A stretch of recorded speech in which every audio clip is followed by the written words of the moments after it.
Okay, we are through the hard part here with chapters 2 and 3, and now we're on chapter 4, the split with Great Britain, the coming of the American Revolution. And the very first thing, which I talked about in chapter 3, this perspective of being proud to be English, right? You are not the Catholic absolute monarchy of France or Spain, where there's no concept of liberty. Things go south quickly, and so much of it is perspective. Um, the colonists come to greatly distrust the British government, and a series of events take place in a very short period of time where the colonists become convinced of the perception that their traditional rights as freeborn Englishmen are no longer being respected by the British government.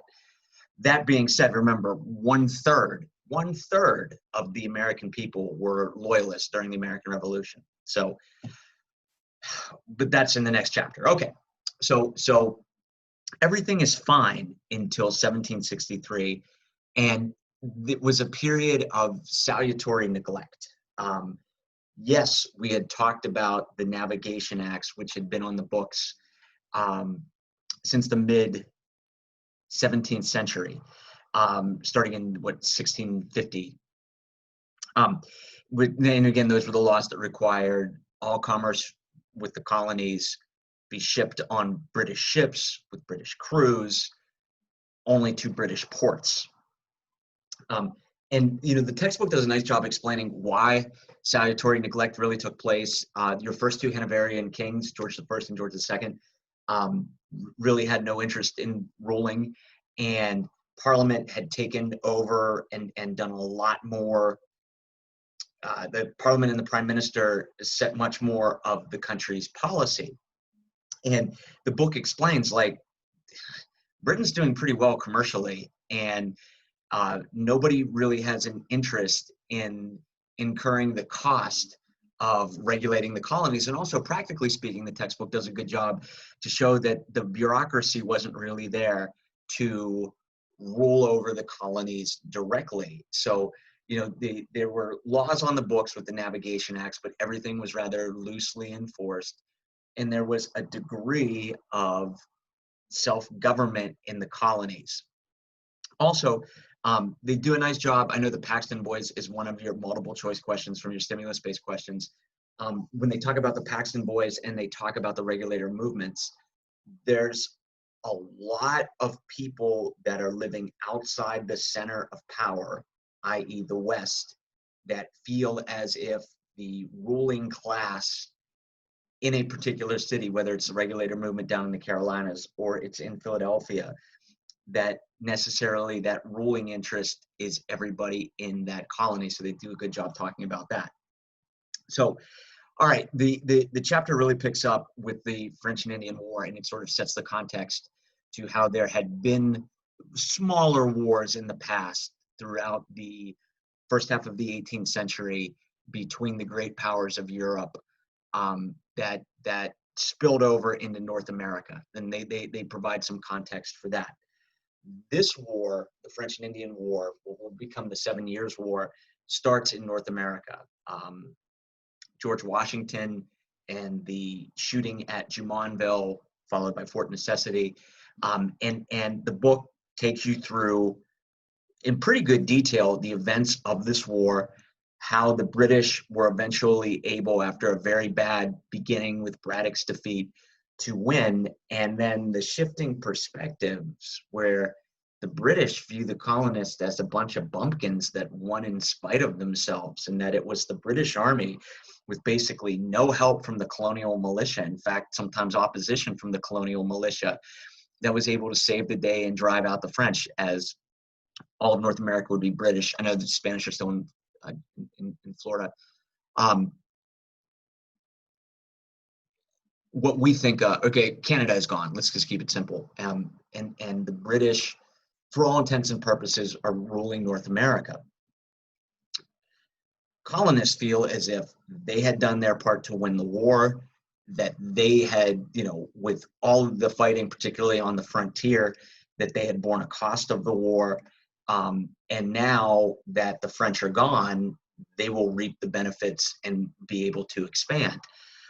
Well, at the same time, George III, who is not an able ruler at all, is now going to try to reassert, the king's influence over Parliament, and he appoints a couple of ministers who have very short prime ministers that have very, very short tenures of office, that try to reassert direct control over the colonies. And with each of these measures, the colonists begin to believe more and more that the British government is a threat to their liberty, their ability to participate in the political process, political liberty, and then again, your negative liberty, your individual liberties, right? Rights that you have, such as a trial by jury, right? Stuff that comes out of English common law that cannot be taken away by the government. And with Pontiac's Rebellion, shortly after the Treaty of Paris, the British government, which is just broke, they spent so much money on the French and Indian War, the 7 Years' War, was a world war, it was fun in India, that they're like, all right, we have to take control of the colonies. The colonies now have to start paying for themselves. Having an empire is expensive.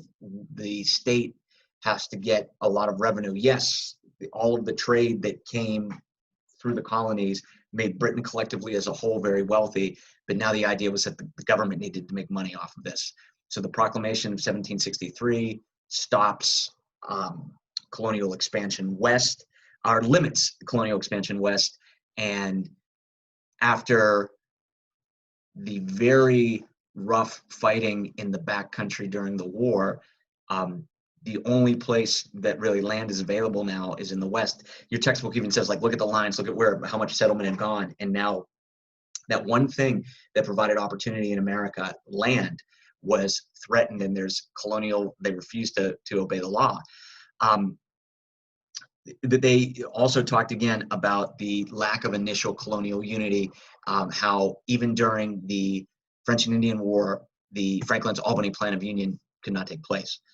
Okay, so, and they also talked about how, somebody in Connecticut doesn't see themselves as having anything in common with somebody in Georgia. But the acts that are passed, such as, the Sugar Act now, which will provide, if you're a smuggler, you're tried in a vice admiralty court, you're tried by the crown, you're not tried by a local jury. You saw in your book, money's a real problem in the colonies, and colonies violated the law by printing their own money, and now there's this explicit law that says colonies can't print their own money. And of course, the granddaddy of them all, the Stamp Act, which was a direct tax, right? Basically, everything in the colonies, from dice to newspapers to any legal document, you had to pay a tax on it. Now that is a direct tax, and there is massive resistance from, in the Virginia legislature, Patrick Henry, if this is treason, make the most of it. The Sons of Liberty, they talk about them and all of the sporadic crowd activity that took place, such as tarring and feathering the Stamp Man, and of course, the Stamp Act Congress and the non-importation of British goods. And eventually, that is, the Stamp Act is repealed. However, New York has its government closed down because they will not support the Quartering Act, which mandated states contribute money for the housing of British soldiers.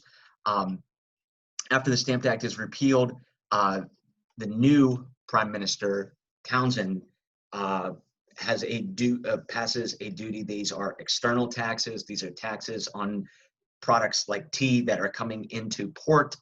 And now colonists were so upset by all of these previous attempts to regulate them commercially that now they're even saying they won't pay any tax without their consent. And that idea gets a lot of traction with support for the Massachusetts Circular, which states that only the colonists can tax themselves. While the Townsend duties are eventually repealed again because of colonial economic resistance, boycotts, non-importation, etc., Um, After about 3 years of relative peace, there's still a great deal of tension in Boston, and you read about how that spilled over into the Boston Massacre, and of course, the famous engraving by Paul Revere, which presents a very inaccurate portrayal of how the Boston Massacre took place. A famous British customs ship, the Gaspé, runs aground and is burned. And then what gets people upset is the perps in this were taken back to England for trial. And then comes the Tea Act, where